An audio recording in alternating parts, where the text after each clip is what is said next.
Ang Ebanghelyo ni Matthew, Kabanata 7. Huwag kayong humatol, at kayo ay hindi hahatulan.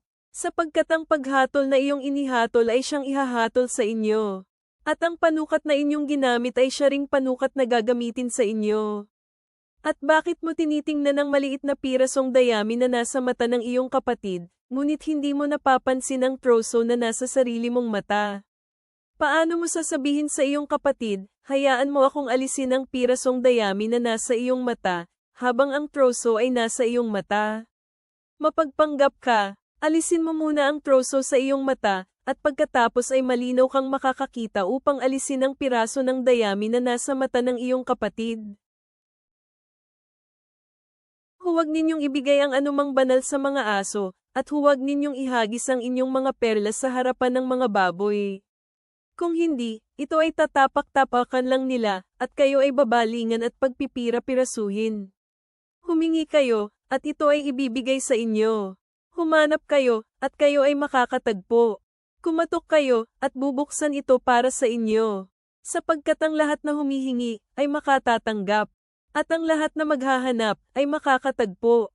At sa kanila na kumakatok, ito ay mabubuksan. O anong tao sa inyo na kapag humingi ng tinapay ang kanyang anak ay bibigyan niya ng bato?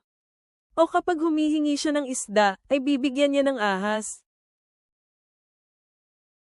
Kaya kung kayong mga masasama ay marunong magbigay ng mga mabubuting kaloob sa inyong mga anak, gaano pa kaya ang inyong amang nasa langit na nagbibigay ng mga mabubuting bagay sa mga humihingi sa kanya? Kaya kung ano man ang gusto inyong gawin ng mga tao sa inyo, ganoon din ang gawin ninyo sa kanila, sapagkat ito ang sa kautusan at ng mga propeta. Pumasok kayo sa makipot na tarangkahan. Sapagkat malawak ang tarangkahan at malapad ang daan patungo sa kapahamakan, at maraming tao ang dumaraan doon. Subalit makitid ang tarangkahan at makitid ang daan na patungo sa buhay, at kakaunti ang nakakahanap nito. Mag-ingat kayo sa mga bulang propeta, na darating sa inyo na nakadamit na parang mga tupa ngunit ang katotohanan ay para silang mga gutom na mga lobo. Sa pamamagitan ng kanilang mga bunga sila ay inyong makikilala. Makapipitas ba ang tao ng mga ubas mula sa puno ng dawag, o ng mga igos sa mga matitinik na halaman? Sa gayon ding paraan, ang lahat ng puno na namumunga ng mabuti ay mabuti, ngunit ang masamang puno ay namumunga ng masamang bunga. Ang mabuting puno ay hindi maaaring magbunga ng masamang bunga, hindi rin magbubunga ng mabuti ang masamang puno. Bawat puno na hindi namumunga ng mabuting bunga ay puputulan at itatapon sa apoy. Sa gayon, makikilala ninyo sila sa pamamagitan ng kanilang mga bunga. Hindi lahat ng nagsasabi sa akin, Panginoon, Panginoon, ay makakapasok sa kaharian ng langit, kundi ang gumagawa lamang sa kagustuhan ng aking amang nasa langit.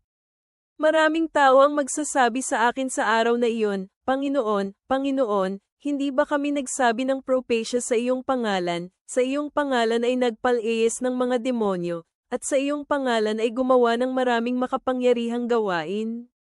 At hayagan kong sasabihin sa kanila, hindi ko kayo nakikilala. Lumayo kayo sa akin, kayong gumagawa ng masama. Kaya ang lahat ng nakikinig sa aking mga salita at sumusunod sa kanila ay maihahalin tulad sa isang matalinong tao na nagtayo ng kanyang bahay sa isang bato. Bumuhos ang ulan at bamaha, umihip ang hangin at hinigupit ang bahay ngunit hindi ito bumagsak, sapagkat ito ay natatayo sa bato.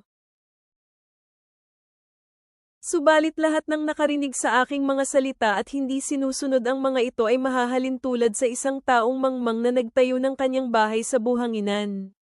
Bumuhos ang ulan, bamaha, umihip ang hangin at hinigupit ang bahay. At ito ay bumagsak at nawasak ng tuluyan. At pagkatapos sabihin ni Jesus ang mga salitang ito, namangha ang maraming tao sa kanyang pagtuturo, sapagkat nagturo siya sa kanila tulad ng isang may kapangyarihan, at hindi kagaya ng kanilang mga eskriba. Matalinong guro, ipinakita mo sa amin na ang pagsunod ay ang pundasyon ng buhay na itinayo sa bato. Tulungan mo kaming hindi lamang makinig sa iyong mga salita, kundi isabuhay ito araw-araw. Naway tratuhin namin ang iba ng may kabutihan at hanapin ang makitid na landas na patungo sa buhay. Palakasin mo kami upang magbunga ng mabuti na nagbibigay karangalan sa iyo. Sa pangalan ng aming tagapagligtas na si Hesukristo, Amen.